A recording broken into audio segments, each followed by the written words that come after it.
अस्सलामु अलैकुम व रहमतुल्लाहि व बरकातुहू नहमदुहू व नुसल्ली अला रसूलिहिल करीम अम्मा बाद फ़अऊज़ु बिल्लाहि मिनश शैतानिर रजीम बिस्मिल्लाहिर रहमानिर रहीम इन्नल्लाह व मलाइकतहू युसल्लूना अलन नबी या अय्युहल्लज़ीना आमनू सल्लु अलैहि व सल्लिमू तस्लीमा सल्लल्लाहु अलैहि वसल्लम सदक़ल्लाहुल अज़ीम। समस्त प्रशंसा गुणगान সেই মহান রব্বুল আলামিনের দরবারে যে আল্লাহ সুবহানাহু ওয়া তাআলা আমাদের দুনিয়ার সমস্ত রকম খারাপি থেকে বাঁচিয়ে নিয়েছেন এবং আমাদেরকে এই রমজানুল মুবারক মাসে সিয়ামকে আমাদের উপরে যে ফরজ করেছিল সেই ফরজ সিয়াম আমরা পালন করে এসেছি। তো এই রমজানুল মুবারক মাসে কিছু রজনী থাকে, কিছু রাত রয়েছে আল্লাহ সুবহানাহু ওয়া তাআলা উম্মতে মুহাম্মাদীকে খাস করে দিয়েছেন।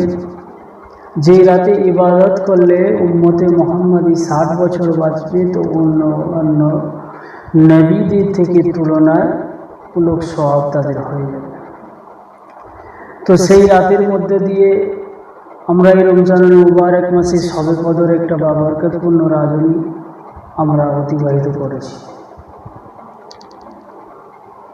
এরপরে আমাদের কাছে ফজিলতপূর্ণ রাত এসে গেছে, যে চাঁদ রাত্রিতে আমরা বিভিন্ন ধরনের আমরা আয়োজন করে থাকি। কিন্তু মূলত চাঁদ রাত্রিতে আমাদের কি করণীয় কাজ রয়েছে এটা জানতে হবে।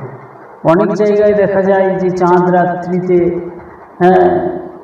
গায়ক গায়িকাকে নিয়ে এসে রাগিনীর সুরে আমরা সেখানে একটা রঙ্গমঞ্চ তৈরি করে থাকি। কিন্তু এই রঙ্গমঞ্চগুলো বাদ দিতে হবে, আর আমাদেরকে কোরআন এবং হাদিস অনুযায়ী জীবনযাপন আমাদেরকে করতে হবে। যে চাঁদ রাতে সম্পর্কে রাসূলুল্লাহ সাল্লাল্লাহু আলাইহি ওয়াসাল্লামের একখানা হাদিস পাওয়া যায়, যে রাসূল করিম সাল্লাল্লাহু আলাইহি ওয়াসাল্লাম বলেছেন, যে লোক ঈদুল ফিতর ও ঈদুল আজহা রাত্রে জাগ্রত থেকে আল্লাহর ইবাদতে মশগুল থাকিবে,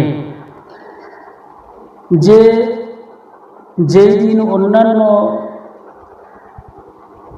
ওই দিনে সেই দিন তারা দিল মারা যায় না, যেই দিন অন্যান্য দিল মারা যাবে, যেই দিন অন্যান্য দিল মারা যাবে সেই দিন তার দিল মারা যাবে না। অর্থাৎ কিয়ামতের দিনে আতঙ্কে অন্যান্যদের দিল ঘাবড়ে যাবে, অন্তর ঘাবড়ে যাবে, মৃত্যুর প্রায় হয়ে যাবে। কিন্তু দুই ঈদে জাগ্রত যারা জেগে থাকবে তাদের দিল তখন ঠিক থাকবে, ঘাবড়াবে না।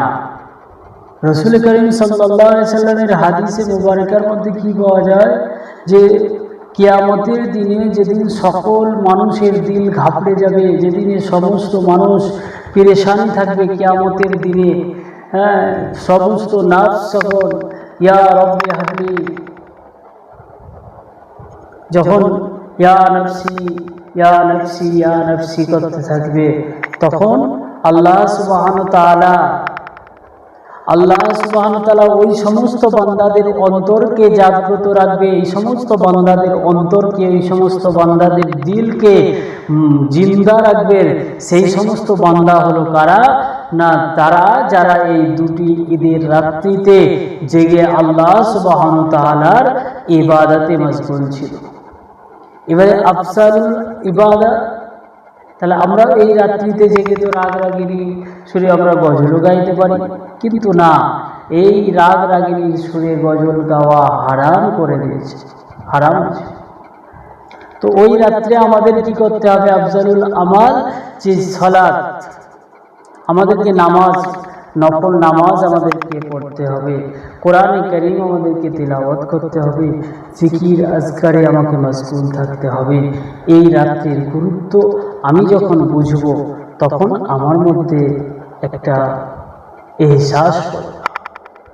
আমি এই রাত্রিতে যখন আমি জাগব, জেগে আল্লাহর সাথে ইবাদতে মশগুল থাকব, আমার আল্লাহর সাথে আমার একটা কানেকশন জুড়ে যাবে।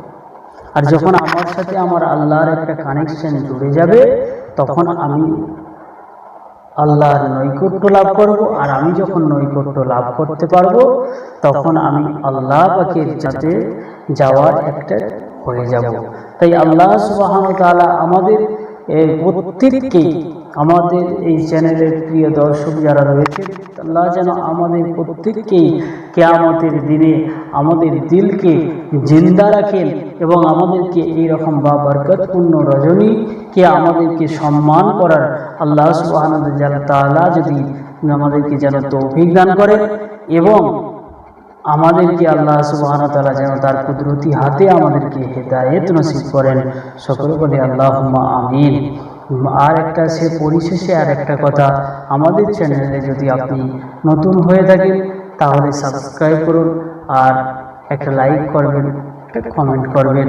এবং আপনার যদি কোনো রকম প্রশ্ন থাকে, আপনার ঈদ সম্পর্কে যদি কোনো প্রশ্ন থাকে, আপনার যদি শরীয়তের কোনো রকম প্রশ্ন আপনার মনে এসে থাকে, তাহলে আপনি নির্দ্বিধায় আমাদের প্রশ্ন করতে পারেন। আপনি কমেন্ট বক্সে প্রশ্ন করতে পারেন, ডেসক্রিপশন বক্সে আমাদের নাম্বার দেওয়া থাকবে, হোয়াটসঅ্যাপ গ্রুপ দেওয়া থাকবে, সেখানে এসে আপনি আমাকে প্রশ্ন করতে পারেন, কোনো অসুবিধা নেই।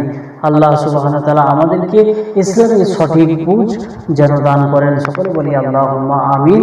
ওয়া আখিরু দাওয়ানা আলহামদুলিল্লাহি রাব্বিল আলামিন। আসসালামু আলাইকুম ওয়া রাহমাতুল্লাহ।